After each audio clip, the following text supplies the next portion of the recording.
अमेरिकेच्या Los Angeles परिसरामध्ये लागलेल्या भीषण आगीमध्ये हजारो घरं उद्ध्वस्त झाल्याचं कळत आहे। तर आतापर्यंत 24 नागरिकांचा मृत्यू झालाय।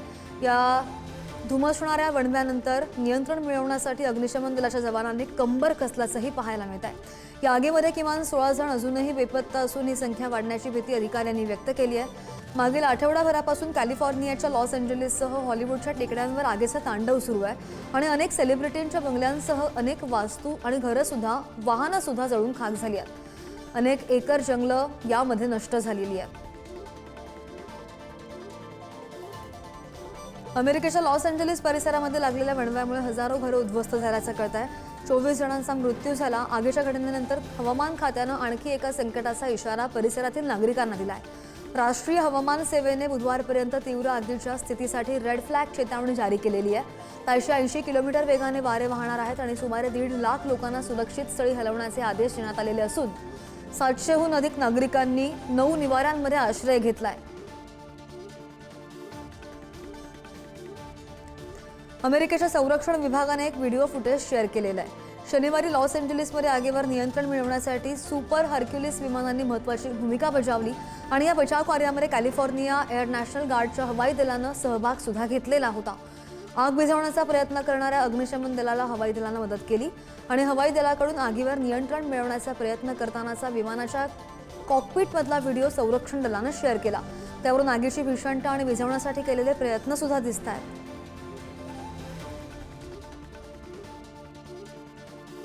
कॅनडाच्या न्यू डेमोक्रॅटिक पार्टीचे नेते आणि खासदार जगमीत सिंग यांनी सुद्धा कॅनडाला अमेरिकेमध्ये सहभागी करण्याचा ट्रम्प यांचा प्रस्ताव नाकारला आहे। अमेरिकेचे नवनिर्वाचित राष्ट्राध्यक्ष डोनाल्ड ट्रम्प यांनी अनेक वेळा कॅनडाला अमेरिकेचे 51वे राज्य बनण्याची ऑफर दिली। या मुद्द्यावरून सातत्यानं वाद वाढताना रंगताना दिसतोय। कॅनडाचे पंतप्रधान जस्टिन ट्रुडो आणि परराष्ट्र मंत्री मेलानी जेली यांनी सुद्धा या अगोदरच ही ऑफर नाकारलेली होती। आमचा देश विक्रीसाठी नाही आणि भविष्यात सुद्धा नसेल, अशा शब्दांमध्ये एक्सपोजमधून सिंग यांनी ट्रम्प यांना सुनावलेलं आहे।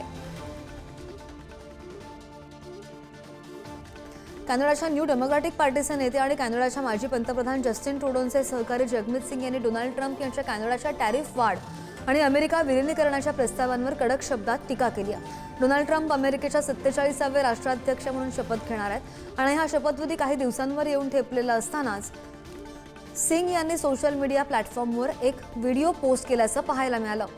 कॅनडा बिकाऊ नाही, ना आत्ता ना भविष्यात, असं त्यांनी व्हिडिओमध्ये लिहिल्याचंही स्पष्ट झालं।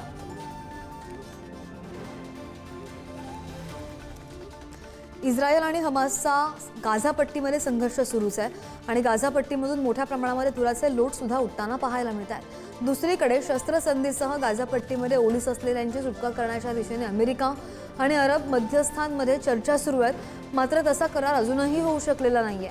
गाझामधील इस्रायलच्या मोहिमेमध्ये आतापर्यंत 46,000हून अधिक पॅलेस्टिनी ठार झालेत आणि ज्यामध्ये बहुसंख्य महिला आणि मुलं सुद्धा आहेत। हमासच्या अतिरेक्यांनी आतापर्यंत 1200 नागरिकांची हत्या केलेली असून 250 जणांचं अपहरण केल्याची माहिती। इस्रायलचे पंतप्रधान बेंजामिन नेतन्याहू यांनी अमेरिकेचे राष्ट्राध्यक्ष जो बायडन यांच्याशी गाझामधील युद्धबंदी आणि बंधकांच्या सुटकेसाठी चर्चा केली आहे। अमेरिकन राष्ट्राध्यक्षांची बंधकांची सुटका करण्याच्या वाटाघाटींमधील प्रगतीबद्दल चर्चा केल्याचं कळतंय। दोहा इथे वाटाघाटीसाठी पथकाला आदेश सुद्धा दिलेत आणि ही माहिती इस्रायलच्या पंतप्रधान कार्यालयानं जारी केलेल्या निवेदनात देण्यात आली आहे। नेतन्याहू यांनी अमेरिकेचे सध्याचे राष्ट्राध्यक्ष जो बायडन आणि नवनियुक्त राष्ट्राध्यक्ष डोनाल्ड ट्रम्प यांचे आभार सुद्धा मानल्याचं दिसतंय।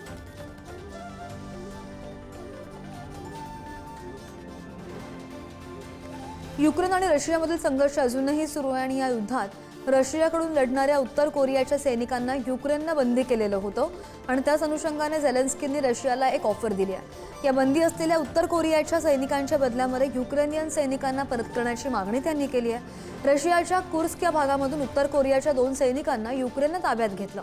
सोशल मीडिया प्लॅटफॉर्मवरून झेलेन्स्की यांनी ही ऑफर दिल्याचं कळतंय।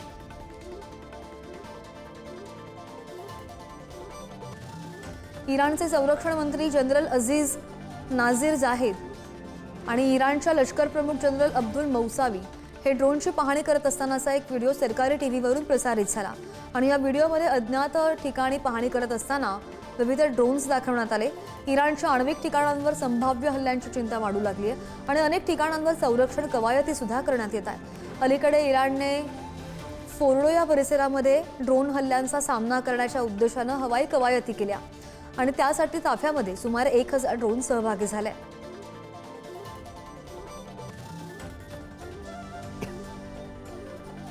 चीनच्या सीमेजवळ लष्करी हालचाली सुरू असल्याचं पाहायला मिळते. 2020 साली गलवान घाटीमध्ये झालेल्या संघर्षानंतर निर्माण झालेल्या तणावावर तोडगा काढण्यासाठी भारत आणि चीननं 21 ऑक्टोबर 2024 रोजी एक करार केला. या करारानुसार देपसांग आणि डेमचोक सारख्या संवेदनशील भागांमध्ये गस्ती पुन्हा सुरू करण्याचं ठरलंय. हा करार दोनही देशांमधील तणाव कमी करण्याच्या दृष्टीनं महत्त्वाचा टप्पा मानला जातोय. तरी सुद्धा सीमा भागामध्ये अजूनही अनिश्चितता कायम आहे. मोठ्या प्रमाणावर सैन्य तैनात आहे.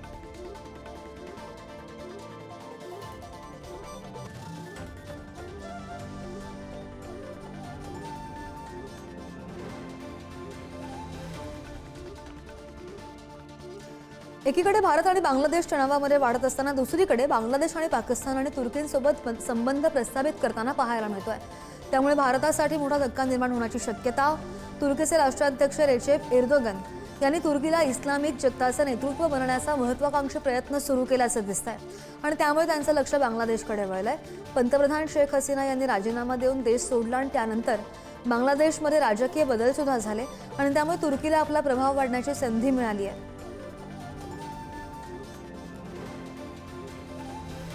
तुर्कीचे व्यापार मंत्री ओमेर बोलात यांच्या नेतृत्वाखालील शिष्टमंडळाने बांगलादेशचे पंतप्रधान मोहम्मद युनूस यांची भेट घेतली. या भेटीदरम्यान बांगलादेशने तुर्कीला देशाच्या विविध क्षेत्रांमध्ये गुंतवणुकीचं आमंत्रण दिलंय आणि त्यांच्या तरुण कार्यक्षमतेचा उपयोग करण्याचा सुद्धा सुचवलाय आणि यासोबतच त्यांनी संरक्षण उद्योग विकसित करण्यासाठी तुर्कीची मदत मागितली. तुर्की बांगलादेश संबंध संरक्षण क्षेत्रामध्ये अधिक मजबूत होताना पाहायला मिळतात आणि यापूर्वी सुद्धा बांगलादेशने तुर्कीकडून अनेक शस्त्र खरेदी केलेली होती.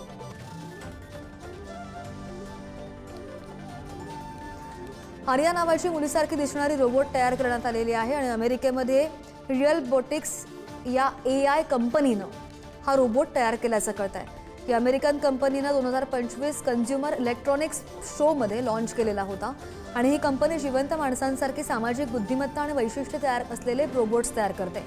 आर्या ही रोबोटच्या शरीरामध्ये 17 मीटर बसवण्यात आलेल्या आहेत आणि ज्यामुळे तिला मान फिरवण्यास आणि इतर हालचाली करण्यास मदत होतीये.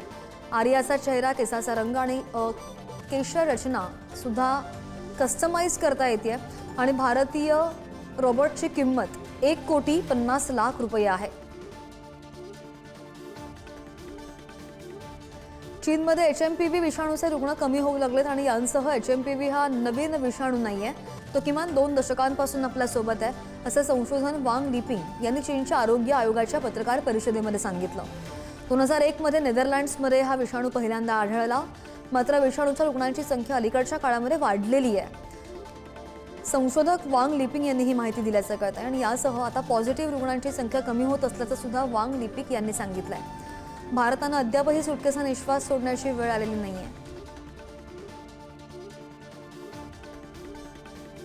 पाकिस्तानच्या अटक प्रांतामध्ये 17,000 कोटींचा सोन्याचा साठा सापडलेला आहे. तब्बल 32,000 किलो सोनं सापडल्याचा दावा पाकिस्ताननं केलेला असून 4 टप्प्यात हे सोनं काढण्यात येणार आहे आणि पाकिस्तानच्या पंजाब राज्याचे माजी खाणमंत्री इब्राहिम मुराद यांनी अटक शहरामध्ये 17,000 कोटी रुपयांच्या सोन्याचा साठा सापडल्याचा दावा केला आहे. हसन मुराद यांनी 10 जानेवारी रोजी एक्सपोज करत ही माहिती दिली आहे. पाकिस्तानच्या भूवैज्ञानिक सर्वेक्षणाच्या शास्त्रज्ञांनी हा शोध घेतला आहे आणि या ठिकाणाहून 127 नमुने घेतलेले होते. त्यांच्या परीक्षणामधून ही माहिती समोर आली आहे.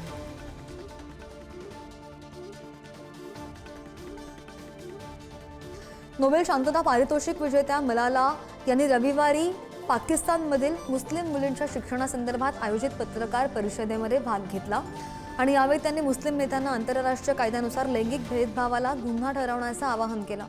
यासोबतच त्यांनी अफगाण महिलांच्या स्थितीसंदर्भात अफगाण तालिबान विरोधी निषेध सुद्धा नोंदवलाय. मुलींच्या शिक्षणासंदर्भात चर्चा करण्यासाठी आयोजित केलेल्या शिखर परिषदेमध्ये त्या बोलत होत्या आणि या शिखर परिषदेमध्ये सहभागी होण्यास तालिबाननं नकार दिला. ॲपलचे दिवंगत सहसंस्थापक स्टीव्ह जॉब्स यांची पत्नी लॉरेन पॅवेल या सध्या बऱ्याच चर्चेत आहेत. प्रयागराज इथं आयोजित महाकुंभामध्ये सहभागी होण्यासाठी आलेली लॉरेन प्रथम या उत्सवामध्ये आल्यासंदर्भात आणि त्यापूर्वी वाराणसीमधील धार्मिक दौऱ्यासाठी प्रसिद्ध झाली. मात्र त्यांना काशी विश्वनाथ येथील शिवलिंगाला स्पर्श करण्याची परवानगी नव्हती. यावर स्वामी कैलासनंद गिरी महाराज यांनी स्पष्टीकरण दिल्याचंही दिसलं. भारतीय परंपरेनुसार बिगर हिंदू धर्माच्या लोकांना शिवलिंगाला हात लावण्याची परवानगी नाहीये आणि त्यामुळे त्यांनी बाहेरून दर्शन घेतलेलं आहे असं सुद्धा ते म्हणाले. चीनमध्ये नवीन वर्षाला सुरुवात होणार आहे आणि चीनमध्ये याला सापाचं वर्ष असं म्हटलं जात आहे. या वर्षाच्या स्वागतावेळी अंडर वॉटर मरमेड शोचं आयोजन केलं जातं आणि चीनच्या युनान प्रांतामधील कुनमिंग शहरात महासागर थीम असलेल्या उद्यानानं या अनोख्या जलपरी शोचं आयोजन केलं. Car flipping over the dragon gate आणि पांढऱ्या सापाची आख्यायिका यावेळी सादर करण्यात आली आणि ही आख्यायिका पारंपरिक संस्कृती आणि सागरी चमत्कारांचं मिश्रण आहे.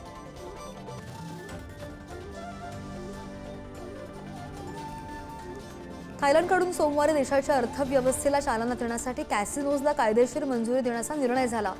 गॅम्बलिंग अर्थात जुगाराचे काही खेळ सुद्धा कायदेशीर करण्यात आलेले आहेत. यामध्ये बॉक्सिंग आणि घोड्यांच्या शर्यतीवर जुगार यांना परवानगी होती. मात्र थायलंडमध्ये कसिनो हा कायदेशीर मान्य खेळ नव्हता. भविष्यामध्ये त्याचा समाजाला फायदा होईल असं PM म्हणालेले आहेत आणि मसुद्यानुसार आता थायलंडमध्ये 20 वर्षांखालील लोक कसिनोमध्ये प्रवेश करू शकणार आहेत. परदेशींसाठी विनामूल्य हा प्रवेश असणार आहे, परंतु थाई नागरिकांना 5,000 बाथ हे प्रवेश शुल्क भरावं लागणार आहे.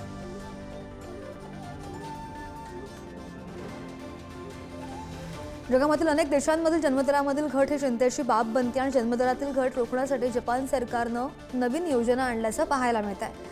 एप्रिल 2025 पासून कर्मचाऱ्यांना आठवड्यापासून 3 दिवस सुट्टी घेण्याचा पर्याय देण्यात आला आहे आणि या सुट्ट्यांमुळे नागरिकांना मुलं जन्माला घालणं, त्या मुलांचं संगोपन करणं आणि कौटुंबिक जीवन सुधारण्यासाठी अधिक वेळ मिळणार आहे. टोकियोचे गव्हर्नर युरिको कोइके यांनी या संदर्भातली माहिती दिली आहे. L&Tचे चेअरमन SN सुब्रमण्यम यांच्या वक्तव्यानंतर जपान सरकारच्या या निर्णयाची भारतात जोरदार चर्चा सुद्धा रंगतीये. भूकंपप्रवण देश म्हणून ओळख असलेला जपान पुन्हा भूकंपाने हादरून गेलाय. जपानमधील क्युशू भागामध्ये 6.6 रिश्टर स्केलचा भूकंपाची नोंद झाली आहे आणि यामुळे आतापर्यंत कोणतंही नुकसान किंवा कोणी जखमी झालेलं नाहीये. जीवितहानी झाली नसल्याची प्राथमिक माहिती समोर आली. जपानमधील क्युशू भागामध्ये तब्बल 6.6 रिश्टर स्केलचा हा भूकंप होता आणि या भूकंपाची नोंद सुद्धा करण्यात आली आहे. भूकंपाचा केंद्रबिंदू 37 किलोमीटर खोलीवर होता आणि रॉयटर्सने युरोपियन मेडिटेरेनियन मेस्मोलॉजिकल सेंटरच्या हवालानं ही माहिती दिली आहे. सध्या म्यानमारमध्ये राजकीय आणि लष्करी अस्थिरतेचं वातावरण पाहायला मिळत आहे आणि याच दरम्यान म्यानमारच्या रशियाशी वाढत चाललेल्या संरक्षण सहकार्यानं आशियाई प्रदेशामधील सामरिक संतुलन बदलण्यास सुरुवात केल्याचंही दिसतंय. रशियानं म्यानमारला नुकतंच 6 Su-30 SMA लढाऊ विमानं दिली आहे आणि त्यामुळे चीनच्या अस्वस्थतेमध्ये वाढ झालेली आहे. म्यानमारला आपल्या प्रभावाखाली ठेवण्याचा चीनचा दीर्घकालीन प्रयत्न असताना रशियाचं हे पाऊल चीनसाठी चिंतेचा विषय ठरतोय.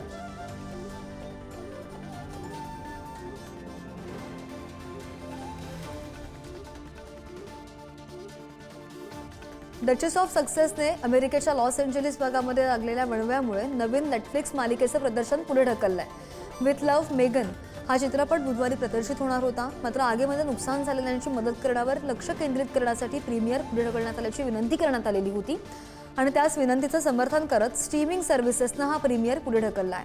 लॉस एंजेलिसच्या आगीमध्ये हजारो घरं जळून खाक झाली असून आतापर्यंत 24 जणांचा मृत्यू झाल्याचं सुद्धा समोर आलाय.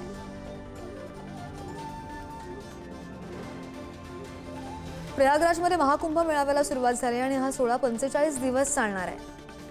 दर 12 वर्षांनी होणाऱ्या महाकुंभासाठी हजारो साधू आणि संत आणि जगभरातील लाखो भाविक प्रयागराजमध्ये दाखल झाले.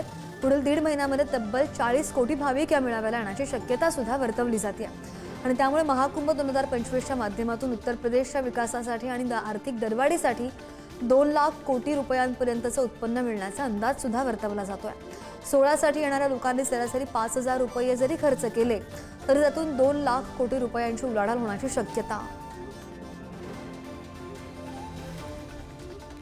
गुजरातसह अवघ्या देशामध्ये मकर संक्रांतीचा उत्साह दिसतोय आणि संक्रांतीमध्ये पतंग उडवण्यासाठी अहमदाबादमध्ये चक्क इमारतींचं छत भाड्यानं मिळणार आहे.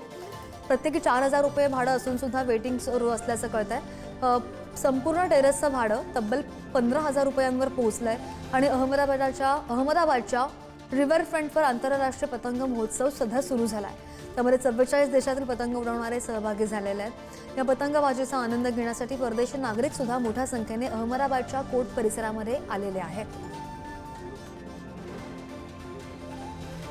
आंध्र प्रदेशच्या प्रसिद्ध तिरुपती मंदिरामधील लाडू वितरण केंद्राजवळ सोमवारी आग लागल्याचं कळलं. लाडू काउंटरवर पवित्र प्रसाद घेण्यासाठी लोकांची गर्दी असते आणि ही गर्दी असताना आग लागली. आग लागल्याचं समजताच भाविकांमध्ये एकच गोंधळ सुद्धा उडाला. मात्र यामध्ये कोणीही जखमी झालेलं नाहीये. कम्प्युटरला जोडलेल्या UPSमध्ये शॉर्ट सर्किट झाल्यामुळे ही आग लागल्याचं कळलं आणि 10 दिवस चालणाऱ्या वैकुंठद्वार दर्शन महोत्सवादरम्यान हा अपघात झाला. आगीची माहिती मिळताच अग्निशमन दलाच्या पथकानं घटनास्थळी धाव घेत आगीवर नियंत्रण सुद्धा मिळवलंय.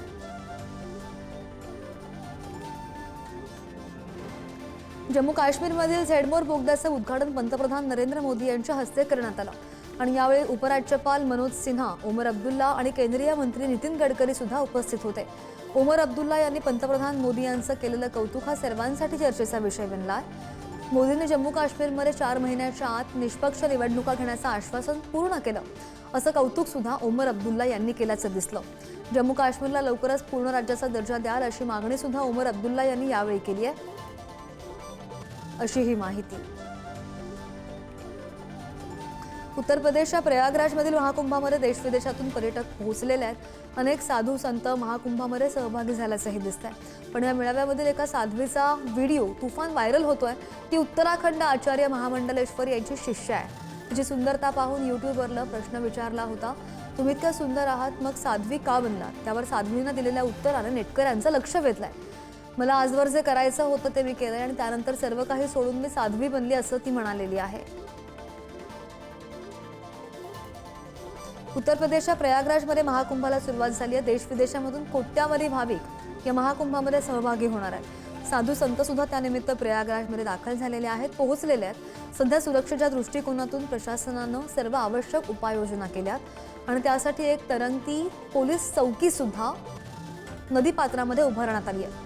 पौष पौर्णिमेपासून 45 दिवसांच्या आयोजनाला सुरुवात झाली आहे. भाविकांच्या मदतीसाठी उत्तर प्रदेश पोलिसांनीही विशेष तरंगती पोलीस चौकी तयार केली आहे.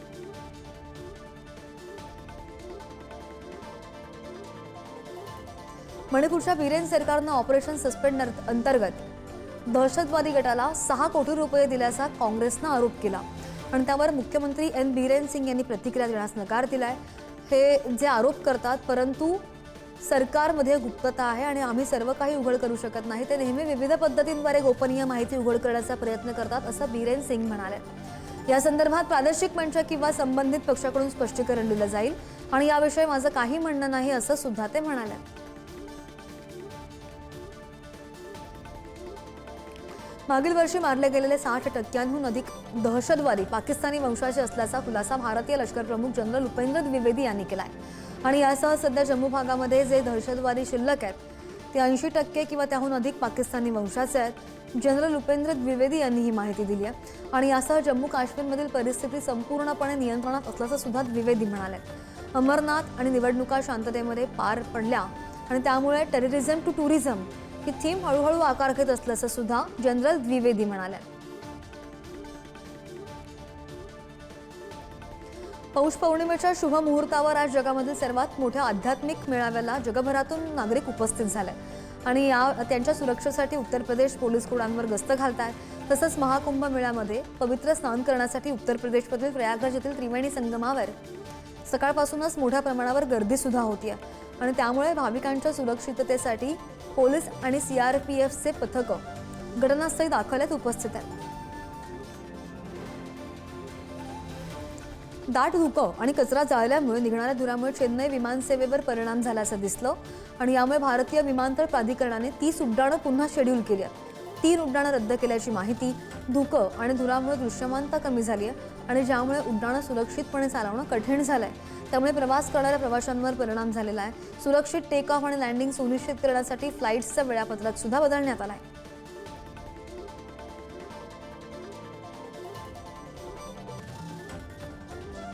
दिल्ली NCR मध्ये दाट धुक्यामुळे रेल्वे आणि विमान सेवांवर मोठा परिणाम झाला आहे. थंडीची लाट आणि धुक्यामुळे नवी दिल्ली रेल्वे स्थानकावर अनेक गाड्या उशिराने धावत असून काही गाड्या रद्द सुद्धा झालेल्या आहेत. दिल्लीकडे येणाऱ्या 26 गाड्या उशिराने येत आहेत तर 100हून अधिक फ्लाईट्स सुद्धा उशिराने होत आहेत. धुक्यामुळे वाहन चालकांना केवळ वाहनांचे दिवे लावून महामार्गावरून वाहनं चालवावी लागतात आणि या काळामध्ये कार्यालयात जाणाऱ्या नागरिकांना मोठ्या त्रासाला सामोरं सुद्धा जावं लागलंय.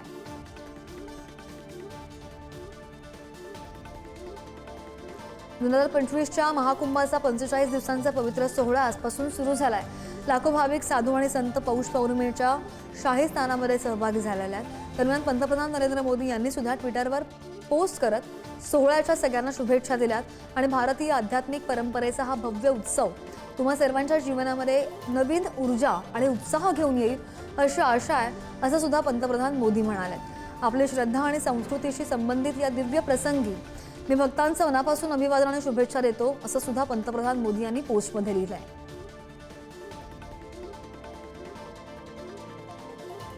चॅम्पियन्स ट्रॉफी 2025 मधील पाकिस्तान विरुद्धच्या सामन्यामध्ये गोलंदाज जसप्रीत बुमराह हा खेळणार नसल्याची शक्यता वर्तवली जाते. ऑस्ट्रेलिया विरुद्धच्या बॉर्डर गावस्कर ट्रॉफीमध्ये जखमी झाल्यानं बुमराह आगामी सामने खेळणार नाही. यावर अजूनही प्रश्नचिन्ह आहे. सिडनीमध्ये खेळल्या जाणाऱ्या शेवटच्या कसोटीत त्याच्या पाठीला दुखापत झालेली होती आणि मार्चच्या पहिल्या आठवड्यापर्यंत बुमराह पूर्णपणे बरा होईल अशी अपेक्षा आहे. 19 फेब्रुवारीपासून चॅम्पियन ट्रॉफी स्पर्धेला सुरुवात होईल, तर टीम इंडिया 20 फेब्रुवारीला बांगलादेश विरुद्ध सामन्यानं खेळायला सुरुवात करणार आहे.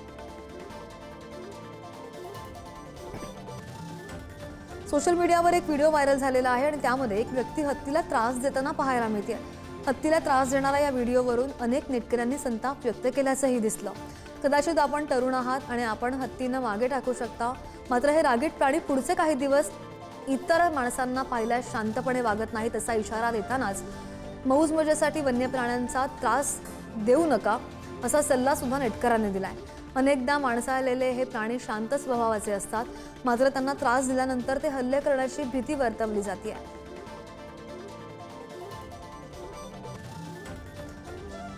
काँग्रेसनं तिसऱ्या गॅरंटीची घोषणा केली आहे. ही घोषणा तरुणांसाठी असून तिचं नाव युवा उडान योजना असं आहे. आपले सरकार आल्यास आपण बेरोजगार तरुणांना एका वर्षासाठी दर महिन्याला प्रशिक्षणार्थी म्हणून 8,500 रुपये मदत देणार आहोत अशी घोषणा काँग्रेसनं केली आहे.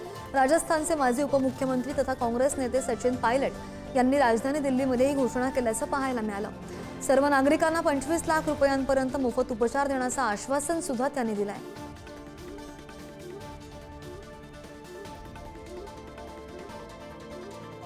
मणिपूरमध्ये कंसासूल आणि लिनेन या 2 गावांमध्ये संचारबंदी लागू करण्यात आली आहे. दोनही गावं आणि त्यांच्या आजूबाजूच्या परिसरामधील लोकांच्या हालचालींवर पुढील आदेश येईपर्यंत बंदी असेल.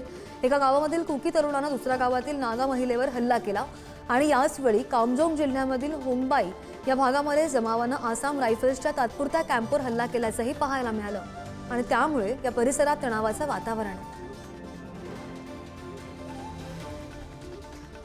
ऑस्ट्रेलिया विरुद्ध पराभवानंतर मुंबईमध्ये एक आढावा बैठक आयोजित करण्यात आलेली होती, जिथे बीसीसीआयनं कर्णधार आणि प्रशिक्षकांना अनेक प्रकारचे प्रश्नही विचारले. रोहितनं त्याच्या कर्णधार पदासंदर्भात आपली भूमिका स्पष्ट केली. पुढील 2 ते 3 महिन्यांसाठीच कर्णधार असेल आणि तोपर्यंत बीसीसीआय भविष्यासाठी पर्याय शोधावा असं सुद्धा रोहितनं म्हटलंय. रोहित शर्माच्या या निर्णयामुळे आगामी चॅम्पियन्स ट्रॉफीसाठी तो टीम इंडियाचा कर्णधार असेल हे स्पष्ट झालंय. तसंच वेगवान गोलंदाज जसप्रीत बुमराहला पुढील भारतीय कर्णधार बनवण्यावर सुद्धा आढावा बैठकीत चर्चा झाली आहे. तेलंगणा सरकारनं अभिनेता राम चरणच्या गेम चेंजर या चित्रपटाच्या तिकीट दरामध्ये वाढ करण्याचे आदेश मागे घेतलाय. उच्च न्यायालयाच्या निर्देशानंतर सरकारनं हा निर्णय घेतलेला आहे. अंमली पदार्थ, ड्रग्ज आणि सायबर गुन्ह्यांचे परिणाम चित्रपटासह जाहिरातींमध्ये सुद्धा दाखवले पाहिजेत आणि तसंच सार्वजनिक हित, आरोग्य आणि सुरक्षिततेचा योग्य विचार केल्याशिवाय भविष्यामध्ये मॉर्निंग शोला परवानगी दिली जाणार नाही असं सुद्धा सरकारने म्हटलंय.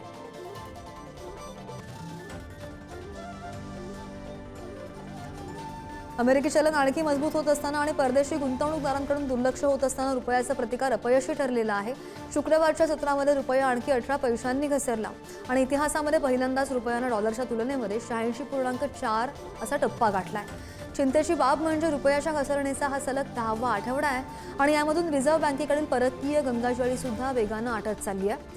यावरून काँग्रेस नेत्या आणि वायनाडच्या खासदार प्रियंका गांधी वाड्रा यांनी शनिवारी केंद्र सरकारवर टीका करत पंतप्रधान नरेंद्र मोदींकडून उत्तरही मागितलंय.